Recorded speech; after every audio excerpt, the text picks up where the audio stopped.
बेला और बेनी, अप्रत्याशित दोस्ती की कहानी।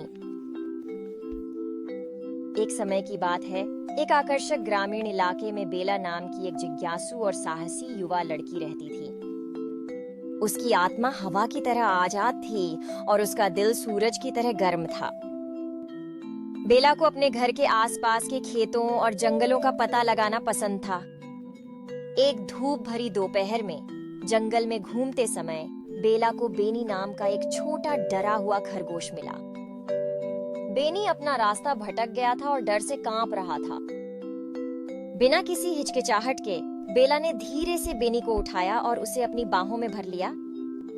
उसने उसे शांत करने के लिए दयालु शब्द कहे और उसे घर वापस जाने का रास्ता खोजने में मदद करने का वादा किया। जैसे जैसे दिन हफ्तों में बदल गए, बेला और बेनी अविभाज्य हो गए। उन्होंने एक साथ जंगल का भ्रमण किया, घास के मैदानों में खेला और टिमटिमाते रात के आकाश के नीचे कहानियां साझा की। बेला ने बेनी को दुनिया के आश्चर्यों, खिलते फूलों की सुंदरता, जुगनुओं के जादू और पक्षियों के गीतों के बारे में सिखाया।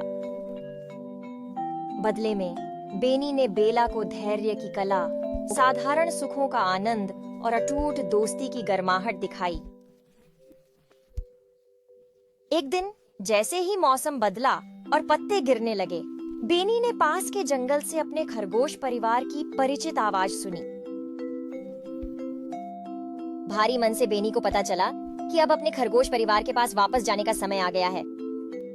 बेला समझ गई और आंखों में आंसू लेकर उसने धीरे से बेनी को जमीन पर लिटा दिया। जैसे ही बेनी दूर चला गया, वह बेला की गर्म मुस्कान देखने के लिए पीछे मुड़ा।